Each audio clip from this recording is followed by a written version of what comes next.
So I'm going to start with a hot take, and that hot take is that if you are not going to pay for professional photos, you are actually better off using photos of only the exterior, or of the property totally empty, or of the property with the old MLS photos. So the MLS photos which are empty or include someone else's furniture, as long as those MLS photos are professional. Now, obviously you need to disclose this in your listing. Say, hey, this property is actually going to be furnished, or hey, that's not actually my furniture. Or if you're just doing the exterior, hey, new photos are coming. And then when you get professional photos, switch them out. And the reason why I believe this is kind of twofold. So the first is that I had a consulting client yesterday come in for their second call. So the first call with this particular client had to do with him and his family already owning a property. They were going to move into a new property and they wanted advice on listing. They wanted to see if it made sense for a midterm or a long-term, kind of what the setup should be. And so we talked about that a while ago, and he wasn't confident that he was going to get tenants in quickly because the property was still in disarray and they didn't have all the photos, etc. So we were just talking about a strategy for what platforms you would put it on, what kind of pricing you would do. Well, our conversation yesterday was that 3 days after he listed, he had people that were interested, and he had only listed with exterior photos. So people were coming in based off of those exterior photos and then the disclaimer that new photos were going to come. Our conversation yesterday was about him scrambling a little bit because he had gotten a tenant after 3 days and after only putting up exterior photos of the deck. So to be clear, that's what this video is going to be about. It is a video for new landlords, people thinking about becoming landlords, people taking over their property from property management. So we're going to talk about 5 tips that can make that transition easier for you so you're not scrambling.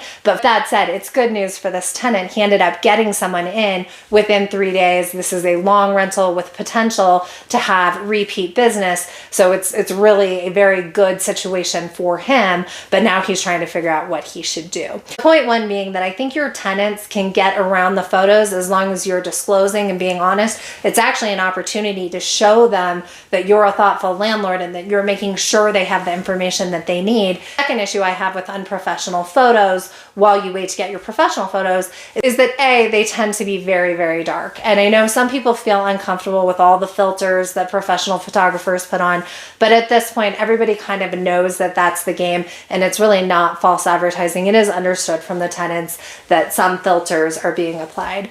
So when you don't pay for professional photos, you're putting up photos that they look dark. They don't necessarily look like a place you want to stay. But the other issue with it is that it suggests as a landlord that you might be cutting some corners, and it suggests to the tenant, how else might you be cutting corners? So that's why I feel really strongly about using professional photos, even if the furniture is wrong or it's from the MLS and it's unfurnished, and or using exterior photos. And I will say the exterior photos don't need to be professional, and the reason for that is because the light outside is going to be good enough to probably overcome the issue with it not being professional. That said, make sure the whole house and the yard is in your unprofessional external photo. Okay, so now let's get into step number 1 for when you're thinking about managing your own property and what that should look like. My first step, and this may be confusing, but my first step is to get a lease. And I will talk at the end of this video about how to get a free lease. There's absolutely no reason at this point to pay a lawyer or pay Bigger Pockets or anyone else for a lease. You can get a free lease, and I will talk about that at the end. And it will be a state-specific lease. It will be a lease built by lawyers, and it will protect you.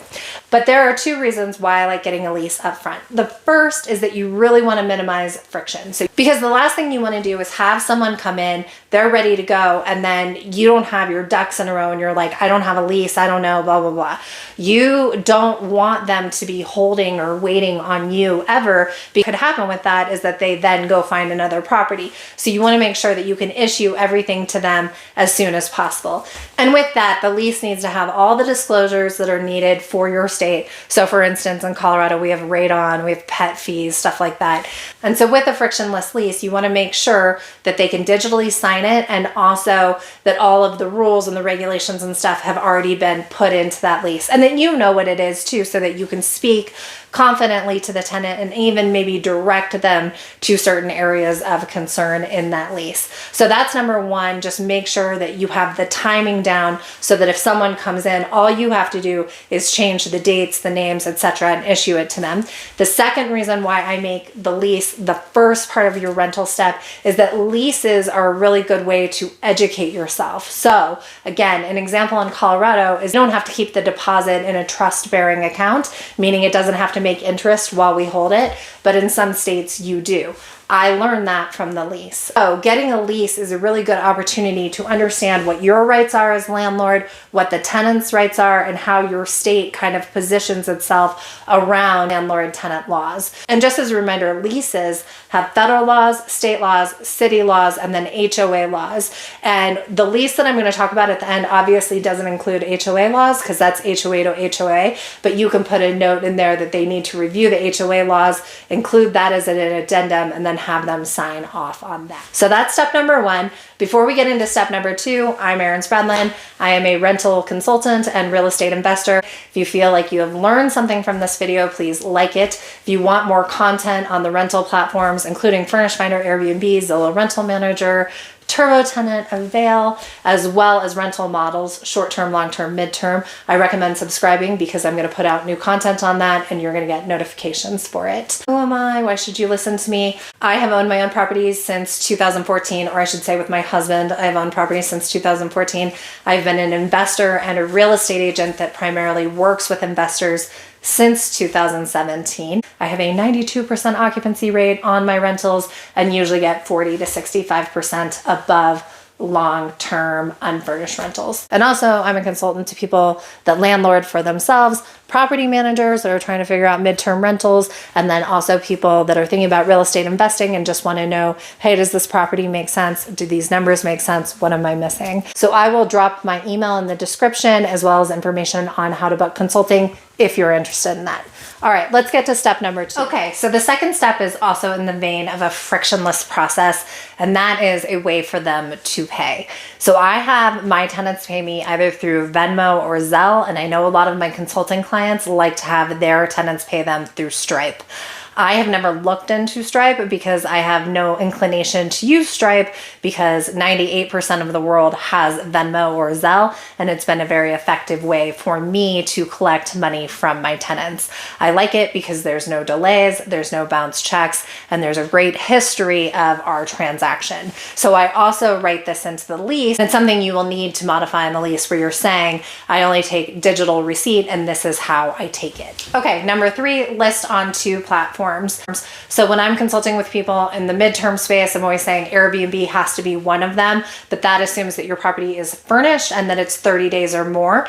If you are unfurnished, but you're going to do 30 days or more, I would say Zillow has to be one of them. And the reason for that is that Zillow is a big name in the space, but more importantly, it goes out to Trulia. And when you look at this graph of a couple of different popular websites, Trulia is by far the most popular. And so Zillow feeds into Trulia. It feeds into HotPads and it might feed into somewhere else, but you don't need to be listing on Trulia if you go to Zillow because Zillow will send the listing out to Trulia, HotPads, etc. But you definitely need to be on Trulia. However, I just be on Trulia if you can be on Zillow and it will send out to multiple platforms. And the other benefit of those major platforms gets us back to the lease and not paying for the lease. I guess I'm not saving this till the end. I'm putting it in right now. The lease, you can download free leases that are state specific out of those platforms. And you can be sure that Zillow paid lawyers in that state to draft that lease, and it's free to you. So it's a way of getting a lawyer drafted lease specific to your state, and they may cover city issues as well. Obviously, they're not going to cover HOA, but it will cover federal, state for sure, and then probably your local area as well. And if you want to see a lease out of Zillow, I just rebuilt mine about a month ago, so it has all these addendums and everything else. You just need to email me. Again, I'll put that information in the description. Side note on that, if something goes sideways, a lease is helpful for evictions. It is not helpful for trying to get money out of anyone. Your deposit is really going to be your best tool to recoup money if someone has damaged your property outside of Airbnb. And so be aggressive with your deposit, be clear with your deposit. And just so you know, I always make my deposit equal equal to 1 month's rent, unless the tenant is a little bit questionable, and then I might make the deposit higher depending on what their profile looks like. All right, item number 4 that you need is a Wi-Fi enabled smart lock. I will link in the description to the one that I use, but I could not be happier with this thing. It allows me to change the code remotely. It allows me to have a record of who's coming and going.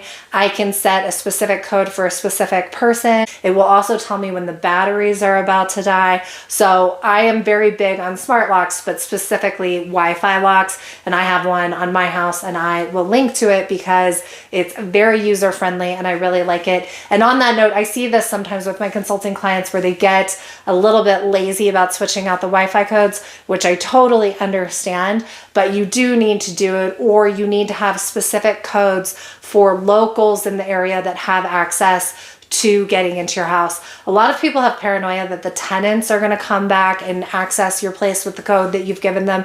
That's not usually the case. It's usually people that are in the workforce that know that the property is empty or have eyes on it, see something, and then come back into the property. All right, and tip number 5 for setting yourself up for success: start a relationship with a handyman and a cleaner. That way, every time you take a rental and you know it's 6 months, year, etc., you can schedule the cleaner for a move-out clean for whenever the date is that they're going to be out.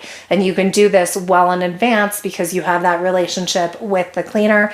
And also, you're not wasting mental energy thinking about a cleaner all the time. You have 2 or 3 in your pocket. And if you want to offer cleaning services to the tenant, and I'm not saying that you mandate that a cleaner comes in, but if you say to the tenant, hey, if you want a cleaner, I have someone I can recommend, but you don't pay for the cleaning. You only pay for the cleaning on the move in and move out, and that actually should be part of their cleaning fee anyways. Same thing with a handyman. And so you want to get a feel of who's a good handyman, who you like to work with, who's clear in their communication, who gets back to you. And for my tenants, I tell them that they have to schedule their own maintenance, but a good way to do this is to say you have to schedule your own maintenance with this particular handyman. On that note, how do you find these people? Well, there's a couple ways that you can find these people. One, your real estate agent may have very good referrals for these types of people, as well as professional photographers for real estate. 2, you could go to a real estate meetup and ask around. I personally don't love real estate meetups, and I know a lot of people don't. This is actually a good way to go to a real estate meetup and feel like you're getting some traction. Part of the reason why I don't like real estate meetups is because you go, it's like a networking event, it's awkward, you don't have anything to say to someone. So this is a good way to chat them up and say, hey, I'm new to this space, I'm looking for a handyman, I'm looking for a cleaner. Do you know anyone? Do you have any recommendations? How have your experiences been, etc.? It's a way to start a conversation.